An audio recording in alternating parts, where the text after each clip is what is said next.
تم گھر نہیں آئے؟ اگر ماما کو پتہ چلا کہ تم پچھلے ایک ہفتے سے پاکستان میں ہو اور ہوٹل میں رہ رہے ہو، پھر ملنے بھی نہیں آئے، تو بہت ناراض ہوں گے۔ میں بالکل بھی ہیلپ نہیں کروں گا، شہریار نے سامنے بیٹھے عدید ہمدانی سے کہا۔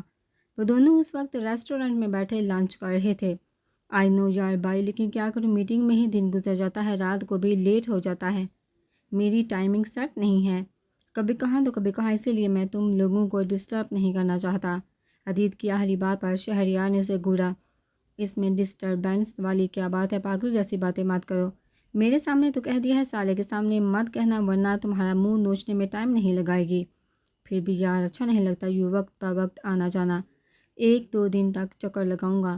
موم بھی کہہ رہی تھی کہ تم لوگوں کی طرف چلا جاؤں، ویسے بھی دونوں کو پرسوں روڈ پر دیکھ چکا ہوں، بن بتائے آنے کی وجہ سے ان کے سامنے جانے کی ہمت نہیں ہوئی، خاص طور پر سالے کے سامنے جانے کی تو بالکل بھی نہیں۔ عدید کے کہنے پر شہریار مسکرایا تھا۔ مجھے نہیں پتا تھا کہ تم اس سے اتنا ڈرتے ہو، کیا کل مجھے اپنے بال بہت عزیز ہیں، عدید نے ہنستے ہوئے کہا تو وہ بھی ہنس دیا۔ حالہ کب شفٹ ہو رہی ہیں پاکستان؟ بس بزنس وائنڈ اپ کر رہا ہوں، سوچ رہا ہوں سب کچھ یہاں شفٹ کر کے ہی مام کو بلاؤں، مگر یہاں پر رہائش کا مسئلہ ہو رہا ہے، آؤٹ آف ایریا جا کے گھر مل رہا ہے، جبکہ میں چاہ رہا تھا کہ تم لوگوں کے ایریا میں ہی جگہ مل جاتی۔ پہلے تو مجبوری تھی، لیکن اب میں سالے کو ہر وقت اپنی آنکھوں کے سامنے رکھنا چاہتا ہوں۔ اگر آپ کی نظر میں کوئی گڑھ ہو تو بتائیے گا۔ شہریار ہلکا سا مسکرا کر سوچ میں پڑ گیا۔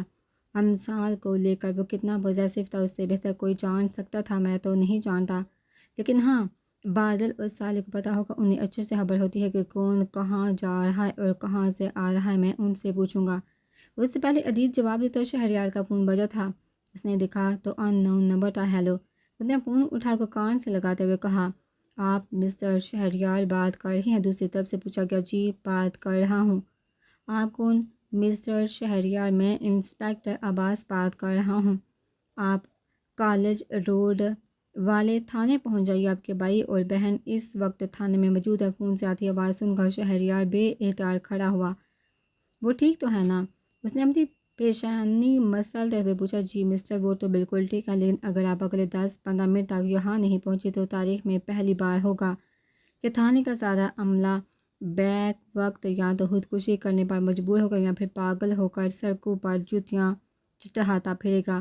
اس کی بات سن کر شہریار نے اطمینان بھری سانس لی کہ وہ دونوں ٹھیک ہے، میں آتا ہوں، پلیز ذرا جلدی آئیے گا۔ وہ فون رکھنے لگا تو دوسری طرف سے کہا گیا، کیا ہوا؟ عدید نے اسے پوچھا۔ بازل اور سالے پولیس اسٹیشن میں ہیں، وہ لوگ کہہ رہے ہیں کہ آ کے لے جاؤ۔ وہ دونوں ٹھیک ہے نا؟ عدید کے پوچھنے پر شہریار مسکرا دیا۔ اس کو یوں مسکراتا دیکھ کر عدید نے تعجب سے اسے دیکھا۔ وہ تو بالکل ٹھیک ہے، اگر آپ اگلے 10-15 منٹ تک یہاں نہیں پہنچے تو تاریخ میں پہلی بار ہوگا کہ تھانے کا سارا عملہ بیک وقت یا تو خودکشی کرنے پر مجبور ہوگا یا پھر پاگل ہو کر سڑکوں پر جوتیاں چٹاتا پھرے گا۔ ایسا وہ انسپکٹر کہہ رہا تھا، مطلب؟ او مائی گاڈ، عدید ہنسا۔ چلو، پتہ نہیں ان دونوں نے کیا حال کیا ہوگا۔ شہریار بل پے کرتا چابی اٹھا کر باہر نکل گیا، عدید بھی اس کے پیچھے چل دیا۔ وہ دونوں تھانے پہنچے تو تھانہ ایک اجڑی ہوئی سہاگن کا منظر پیش کر رہا تھا۔ یہاں پر تو ایسا لگ رہا ہے جیسے حملہ ہوا ہے، عدید نے تھانے کی حالت دیکھ کر کہا۔ حملہ نہیں ہوا، یہاں پر ہماری 2 عدد آفتیں موجود ہیں، شہریار نے کہا، اور ایک اہلکار سے پوچھنے پر ایس پی کے آفس کی طرف بڑھا، اس کے پیچھے پیچھے چاروں اطراف کا جائزہ لیتا عدید بھی آیا۔ ایس پی کے آفس میں داخل ہوئے تو وہاں کا منظر بھی کچھ مختلف نہ تھا۔ کرسیاں اونی پڑی تھی، رائتا و بریانی فرش پر بکھری پڑی تھی، پاس ہی ایس پی کی کیپ اور چھڑی گری ہوئی تھی۔ ایس پی دیوار کے پاس وزٹرز کے لیے رکھے گئے صوفے پر سر ہاتھوں میں گرائے بیٹھا تھا۔ کیا ہوا ہے؟ شہریار کے کہنے پر ایس پی نے سر اٹھایا تو شہریار چونکا۔ تم یہاں؟ شہریار نے خوشگوار حیرت سے پوچھا۔ ہاں، میں یہاں ایس پی کی پوسٹ پر تعینات ہوں۔ کیسے ہو تم یہاں؟ کیا کر رہے ہو؟ خیریت؟ عمر نے ہاتھ ملاتے ہوئے پوچھا، کیونکہ اس وقت وہ گلے ملنے کی پوزیشن میں جو نہیں تھا۔ ہاں، وہ مجھے ابھی کال آئی تھی کہ میرا بھائی اور بہن اس تھانے میں ہے۔ کہاں ہیں؟ اس کی نظر ابھی تک کونے میں کھڑے بادل اور امثال پر نہیں پڑی تھی۔ وٹ وہ جوان دو آفتوں نے یہاں پر ادھم مچا رکھا ہے، وہ تمہاری ہیں؟ عمر نے اچھلتے ہوئے ان دونوں کی طرف اشارہ کیا تو شہریار پلٹا، ان دونوں کے ہاتھ اور منہ بندے دیکھ کر بے احتیاط ان کی طرف بڑھا، جبکہ دونوں کو اس طرح کھڑا دیکھ عدید نے اس کو کڑی نظروں سے گھورا۔ بازی سالے مرجان، تم لوگ ٹھیک ہو؟ شہریار نے ان کے منہ سے ٹیپ ہٹا کر ان کو اپنے ساتھ لگایا۔ او بھائی، وہ دونوں ٹھیک ہیں، ادھر مجھے دیکھ، میں ٹھیک نہیں ہوں، یہ میرا عملہ ٹھیک نہیں ہے، اپنے ارد گرد نظر دوڑا، یہ کمرہ باہر پورے کے پورے پولیس اسٹیشن کی حالت ٹھیک نہیں ہے۔ عمر تو شہریار کی فکر مندی دیکھ کر سلجھ ہی گیا تھا۔ سوری یار، یہ دونوں تھوڑے شرارتی سے ہیں۔ شہریار نے چاروں طرف نظر دوڑا کر کمرے کی حالت دیکھ کر کان کھجایا، تھوڑے یہ ابھی تھوڑے ہیں، کوئی خدا کا خوف کر لو یار، پورے فتنے ہیں، کچھ ہی دیر میں ان لوگوں نے میرا کیا حال کر دیا، میرا شدت سے دل چاہ رہا تھا کہ میں خود کو شوٹ کر لوں۔ اس نے جل کر کہا، ادی آپ یہاں اب کب آئے؟ امثال نے زور سے اسے پکارا تو وہ دونوں کی طرف بڑھا، کیسے ہو؟ دونوں کو ساتھ لگا اس نے پوچھا، بالکل ٹھیک ہے، آپ کیسے ہیں؟ میں بھی ٹھیک ہوں، عدید نے امثال کی پیشانی چومتے ہوئے کہا۔ اچھا، ان کی ہتھکڑیاں تو کھولو نا، شہریار نے کہا تو انسپکٹر نے عمر کے اشارے پر کھول دی۔ ٹھیک ہوں۔ شہریار نے امثال کی کلائیوں پر اپنے لب رکھے، دونوں کی کلائیوں پر ہتھکڑیوں کی وجہ سے سرخ نشان پڑ گئے تھے، جن کو دیکھ کر شہریار کی تیوریاں چڑھی۔ ایس پی عادل عمر شاہ صاحب، کیا میں پوچھ سکتا ہوں کہ ان کو یہاں کیوں لایا گیا ہے؟ شہریار نے چبا کر کہا۔ ارے یار، مجھے کیا پتہ کیوں لایا گیا ہے، میرے آنے سے پہلے ہی موجود تھے، یہاں کی صورتحال دیکھ کر مجھے ہوش ہی کہاں رہا تھا کہ پوچھ سکوں۔ اس کے کہنے پر شہریار نے اسے گھورا۔ کون لے کے آیا ہے؟ بلاؤ اسے، میں بھی تو دیکھوں ذرا کس ماں کے لال کی ہمت ہوئی ہے جو انہیں یہاں تک لایا ہے، سلامی تو بنتی ہے اس کی، عمر نے انسپکٹر سے کہا تو وہ سلوٹ کرتے ہوئے باہر نکل گیا۔ عدید کے پوچھنے پر امثال بادل نے اس کو ساری بات بتا دی، جس کو سن کر اس نے بامشکل خود کو قہقہ لگانے سے روکا۔ عدید کرسیاں سیدھی کر کے دونوں کو بٹھا چکا تھا۔ اتنے میں غلام دین اندر داخل ہوئے۔ سر جی، میں انہیں لے کر آیا تھا، غلام دین نے سلوٹ کرتے ہوئے بتایا۔ ماشاءاللہ، تم تو ہو اس سب کے ذمہ دار، ویسے تمہاری ہمت کی داد تو دینی پڑے گی غلام دین، جو انہیں یہاں تک لائے ہو، صحیح سلامت بھی کھڑے ہو۔ اب اگر تمہاری طبیعت پر گراں نہ گزرے تو بتانا پسند کرو کہ کس خوشی میں ان کو یہاں لائے تھے؟ اس کے پوچھنے پر غلام دین نے روڈ سے لے کر عمر کے آنے تک سب بتاتا گیا، جس کو سن کر عمر کا ایک بار پھر پارا ہائی ہو چکا تھا، جب کہ عدید کا چھت پر قہقہ بلند ہوا تھا۔ میں نے سوچا بچے ہیں، ان کے گھر والوں کو بلوا کر بات کریں گے تو وہ خود سنبھال لیں گے، اگر جو پتہ ہوتا کہ اتنا سب کچھ ہوگا تو سر جی قسم لے لے میں خود ہائی اسپیڈ کا اجازت نامہ بنوا کر دیتا۔ غلام دین نے مسکینیت بڑے لہجے میں کہا، بھائی آپ کو پتہ ہے کہ آپ کے 2 نمبر جعلی ایس پی نے ہمیں اتنا ڈانٹا تھا اور ہم پر چیخے پہ تھے۔ امثال اپنی آنکھوں اور ہاتھ پھیلا کر اب شہریار کو عمر کی شکایت لگا رہی تھی۔ ارے میرا بیٹا، بھائی صدقے میں آ گیا ہوں نا، میں اس ایس پی کو دیکھ لوں گا، اس نے میرے بچوں کو ڈانٹا، اب میں لے جاؤں گا انہیں۔ شہریار نے عمر کو گھورتے ہوئے کہا۔ اتنے میں صفائی کرنے والا کمرے میں داخل ہوا۔ بچوں کی آنکھیں پھاڑی کمرے کا حشر دیکھ کر تو نیچے پھیلا رائتا اور کیچپ نہ دیکھ سکا۔ نتیجے کے طور پر پھسل کر وہ کمر کے بل نیچے گرا اور اس کے ہاتھ سے جھاڑو چھوٹ کر سامنے بیٹھے عمر کی گود میں گرا تھا۔ کمرے میں موجود کھڑے اہلکاروں اور عدید کی دبی ہنسی نے جلدی پر تیل کا کام کیا۔ امثال نے بھی ہنستے ہوئے دائیں جانب بیٹھے عدید کے کندھے پر اپنا منہ چھپا دیا۔ لے جا یار ان کو یہاں سے، تجھے خدا کا واسطہ ہے بھائی لے جا، نہیں تو میں خود کو کچھ کر لوں گا۔ عمر نے باقاعدہ ہاتھ جوڑ دیے۔ وہ اس وقت بے بسی کی انتہاؤں پر کھڑا تھا۔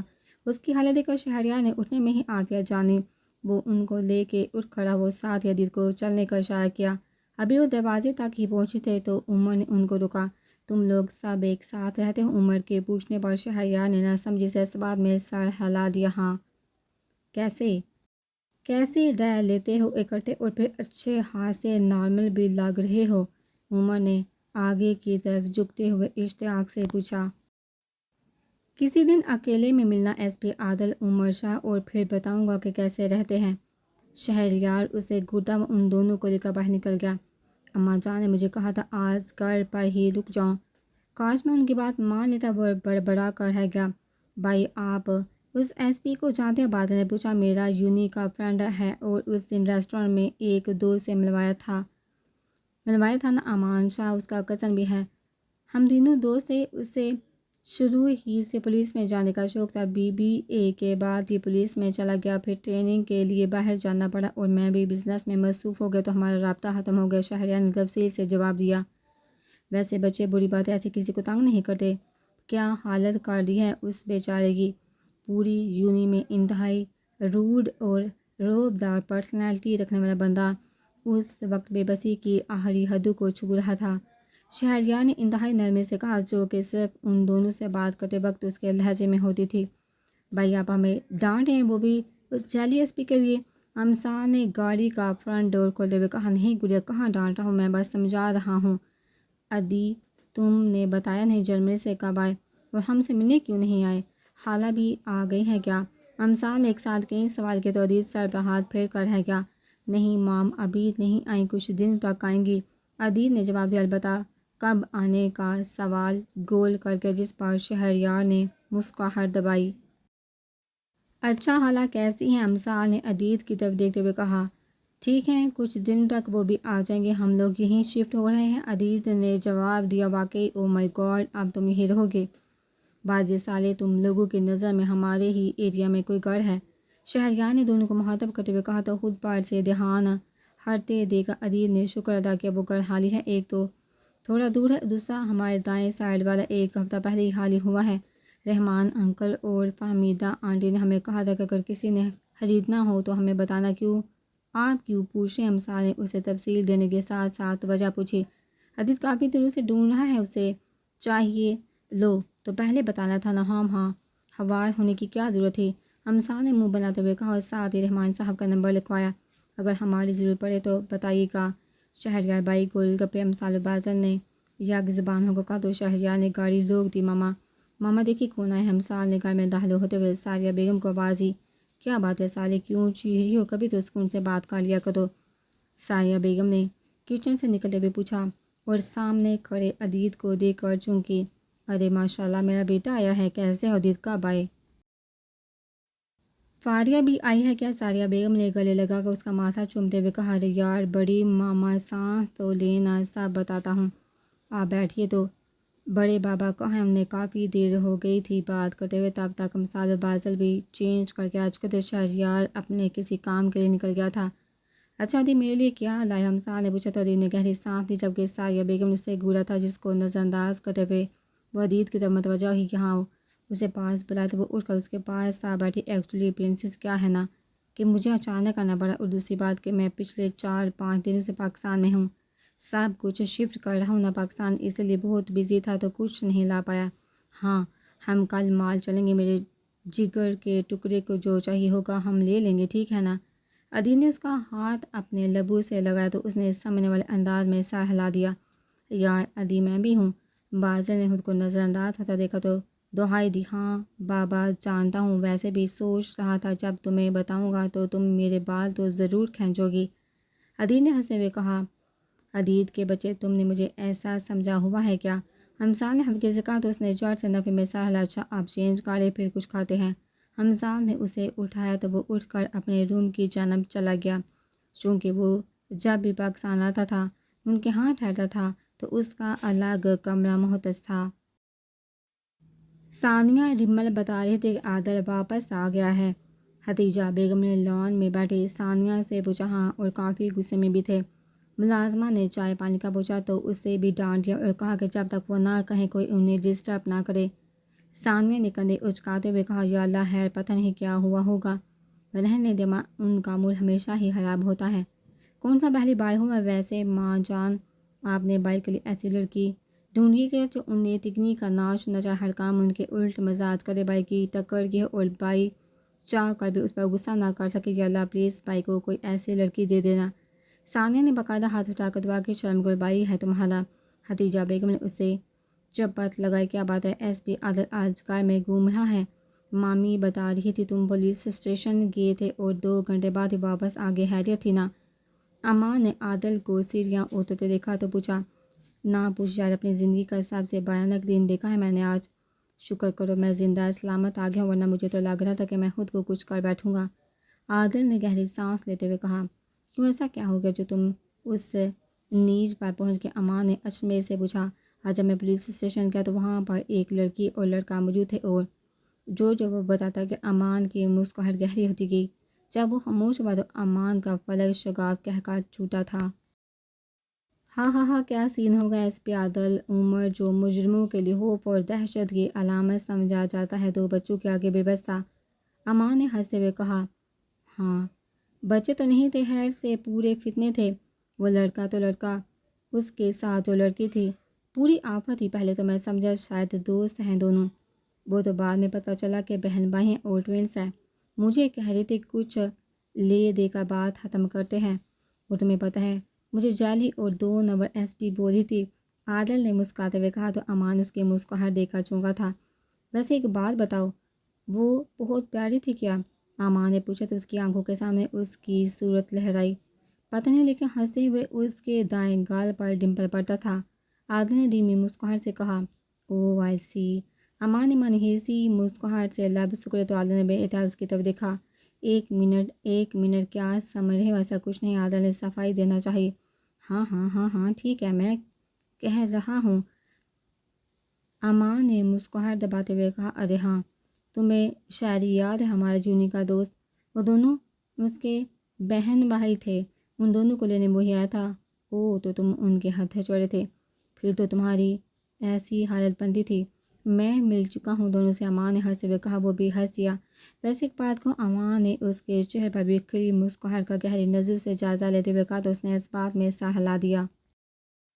تم جو یوں اتنا مسکرا رہے ہو، کچھ تو ہے جو چھپا رہے ہو۔ احمد فراز کے شیر کی ٹانگ توڑتا وہ باہر کی طرف بھاگا، کیونکہ اس نے عادل کو جارحانہ انداز میں کھڑا ہوتے دیکھ لیا تھا۔ پیچھے وہ سر پر ہاتھ پھیر کر رہ گیا۔ بڑی ماما، یہ سالے اور بازر کہاں ہیں؟ صبح سے نظر نہیں آ رہے۔ آج تو اتوار ہے، یونی سے بھی چھٹی ہے۔ عدید نے کچن میں کام کرتی ساریہ بیگم سے پوچھا، پتہ نہیں ہوں گے کہیں نکلے آوارہ گردی کرنے، اور یہ بازل کو 1000 بار کہا کہ مثالہ بچی نہیں جو اس کو لے کر مٹر گشت کے لیے نکل جاتا ہے، پر اس کو بھی کہاں کچھ سمجھ آتا ہے۔ ساریہ بیگم نے کہا تو وہ مسکرا دیا، حکامان بگ مام، وہ بازل کے ساتھ جاتی ہے، اور ہم ہیں نا، ہمارے ہوتے ہوئے مثال کی طرف کوئی آنکھ اٹھا کر نہیں دیکھتا تھا، اور ویسے بھی ہمارے سالے کوئی عام لڑکی نہیں، ضرورت پڑنے پر اگلے بندے کا نقشہ بدل کر رکھ سکتی ہے۔ آپ کو اندازہ نہیں ہے، جب وہ ہمارے قدم سے قدم ملا کر چلتی ہے نا تو ہم کتنا پراؤڈ فیل کرتے ہیں۔ عدید نے محبت سے کہا تو ساریہ بیگم نفی میں سا ہلا کے رہ گئی۔ مجال ہے جو یہ تینوں اس کے حلافے کے لفظ بھی سن لیں۔ کیا راز و نیاز ہو رہے ہیں بھائی؟ امثال میں کچن میں داخل ہوئی، کچھ نہیں، بس ایسے ہی، تم بتاؤ کہاں غائب ہو صبح سے؟ پھر مجھ سے شکایت کرتی ہو کہ میں ٹائم نہیں دیتا۔ عدید نے اسے بازو کی گرد میں لیا۔ وہ ہم نہ آپ کا گھر سیٹ کر رہے تھے۔ امثال نے اس کے سینے پر سر ٹکاتے ہوئے جتنے آرام سے کہا تھا اتنی ہی شدت سے اسے جھٹکا لگا تھا۔ میرا گھر؟ میرا کون سا گھر ہے؟ میں تو ابھی تک کوئی گھر نہیں لیا۔ عدید نے حیران ہوا۔ ہم صبح جا کر بشرا آنٹی سے چابیاں لیا تھے، ہم نے سوچا آج اتوار ہے تو ہم لوگ سیٹ کر دیتے۔ امثال نے کندھے جھکائے، لیکن سونا، میں نے ابھی تک ان لوگوں سے بات بھی نہیں کی، تو ایسے کیسے؟ پتہ نہیں ڈیل بھی ہوتی ہے یا نہیں۔ عدید ابھی تک حیران تھا۔ اور دی ہم نے گھر سیٹ کر دیا تو اس کا مطلب یہی ہوا نا کہ آپ وہ گھر لے رہے ہیں، چاہے ڈیل ہو نا یا نہ ہو۔ میں نے شاعری بھائی کے وکیل سے کاغذات بنوا لیے ہیں، تھوڑی دیر تک آ جائیں گے۔ شام میں مل لیجیے گا رحمان انکل سے، 5 اسٹار ریسٹورانٹ میں میٹنگ رکھی ہے، ٹیبل نمبر 8 ہے عدید ہمدانی کے نام سے، اور ڈیل ہونی چاہیے۔ کل شام تک سامنے والی دیوار توڑ کر ایک دروازہ لگوا دیجیے گا تاکہ ہمیں آنے جانے میں آسانی ہو۔ امثال نے اسے حکم دیتے ہوئے کہا تو وہ اس کا انداز دیکھ کر ہنس دیا۔ تو میری جان ڈیل بھی خود ہی کر لیتی، مجھے بتا دیتی، میں پیمنٹ کر دیتا۔ عدید نے اس کے ماتھے پر لب رکھتے ہوئے کہا، لو ایویں نہ مجھے پتا کس بات کا، اور ان کا کیا بھروسہ وہ مجھے مہنگے میں بیٹے، تو پیسے تم سے اچھے تھوڑی نہ تھے۔ عدید نے اس کے سر پر چپل لگائی تو وہ ہنسی۔ وہ ہنسی، شکر ہے زندگی میں تم لوگوں نے کوئی سمجھداری کا کام بھی کیا ہے، ساریہ بیگم نے کہا۔ او سویٹ مام، لو یو سو مچ۔ امثال ساریہ بیگم کے گلے لگی تھی۔ بابا صاحب، آپ شاہ بابا کو سمجھائیے نا کہ وہ چاچو کو واپس آنے کی اجازت دے دیں۔ آپ نے دیکھا نہیں شاہ بی بی کتنی کمزور ہوتی جا رہی ہیں، دن رات ان کو یاد کرتی ہیں، ان کی تصویر لے کے گھنٹوں بیٹھی دیکھتی رہتی ہیں۔ دریاب نے اپنے باپ کو مخاطب کرتے ہوئے کہا، میں جانتا ہوں یار، وہ ہم صاحب کا خاص طور پر اماں جان کا لاڈلا تھا، جان بسی تھی ان کو اس میں، لیکن میں کر بھی کیا سکتا ہوں؟ تم جانتے ہو بابا سائیں اس کا نام بھی سننا پسند نہیں کرتے۔ میں نے تو اس وقت بھی بہت کوشش کی تھی، لیکن بابا جان ایک نہیں سنی۔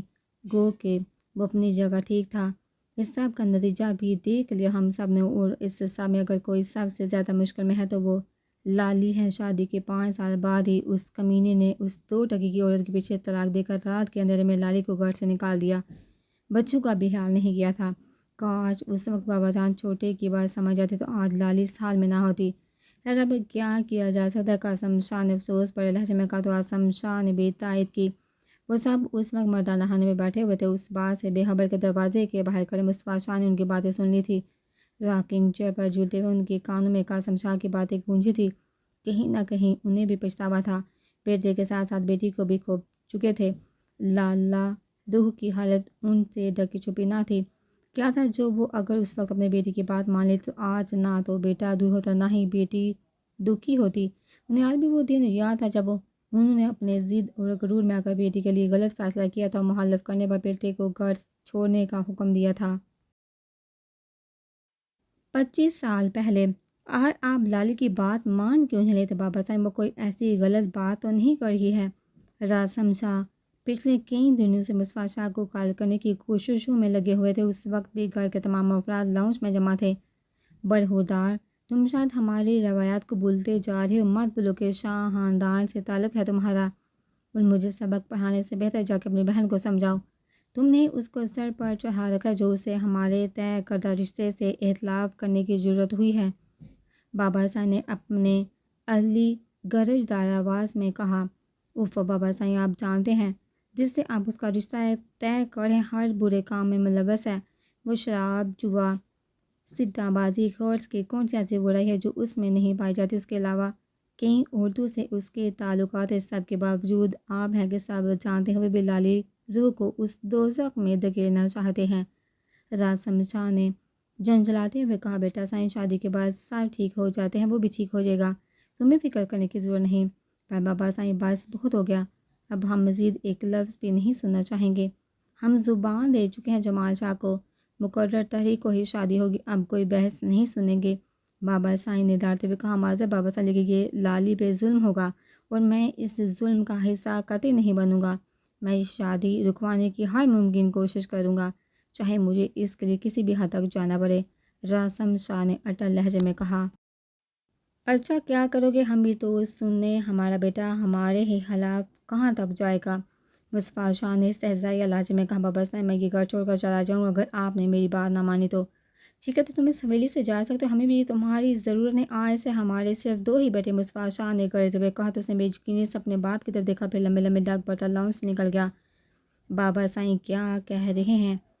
اس کو روکیے پلیز، وہ چلا جائے گا، آپ جانتے ہیں نا کہ وہ کتنا ضدی ہے۔ جانے دو اسے، اگر وہ ضدی ہے تو ہم بھی اس کے باپ ہیں، ہم بھی دیکھتے ہیں کہ کتنے دن رہے گا ہمارے بغیر۔ 4 دن ٹھوکریں کھائے گا تو عقل ٹھکانے آ جائے گی، انہوں نے غرور بھرے انداز میں کہا۔ پر بابا سائیں، وہ جائے گا کہاں؟ وہ اکیلا نہیں، بابی اور بچہ بھی ہے ان کے ساتھ، اور پھر بس اب ہم ایک لفظ نہیں سنیں گے، اور جس کو زیادہ ہمدردی ہو رہی ہے وہ بھی ساتھ ہی جا سکتا ہے۔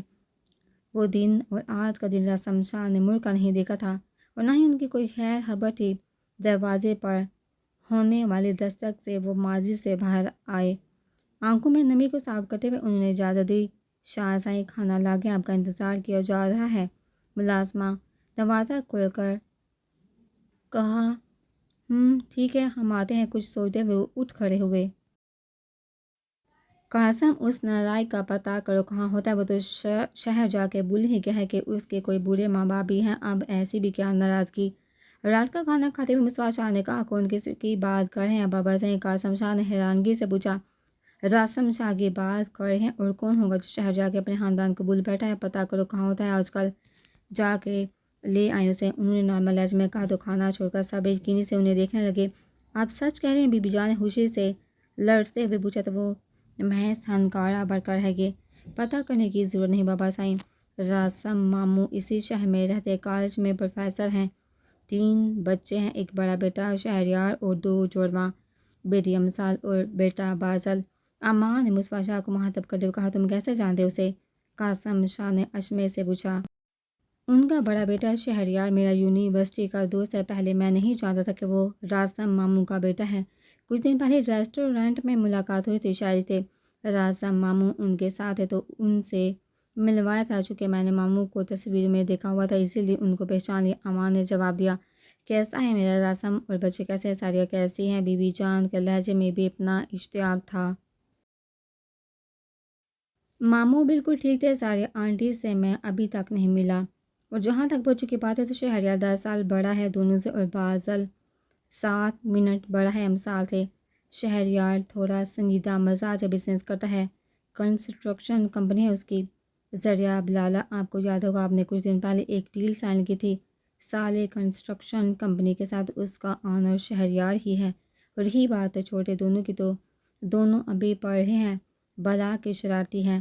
بقول شاعری کہ اگر ان دونوں کو بغیر روک ٹوک کے 1 گھنٹے کے لیے کہیں پہ چھوڑ دیا جائے تو وہاں کے لوگ اپنے سر کے بال نوچتے نظر آئیں۔ اور وہ بالکل ٹھیک کہہ رہا تھا، میں مل چکا ہوں دونوں سے اور عادل تو بھگت بھی چکا ہے۔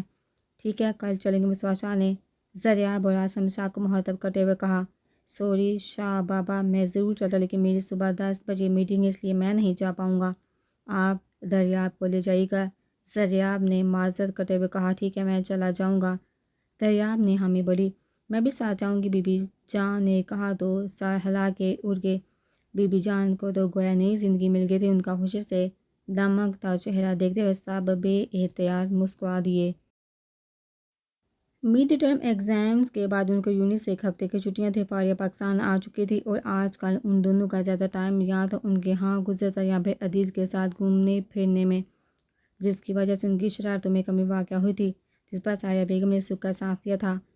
وہ صاحب جی، یہ لوگ آپ سے ملنے آئے ہیں۔ وہ سب اس وقت لان میں اکٹھے بیٹھے شام کی چائے پی رہے تھے، بادل امسال عدیل کے ساتھ آئس کریم پارلر گئے ہوئے تھے جب چوکیدار نے آ کے شہریار کو کارڈ دیا۔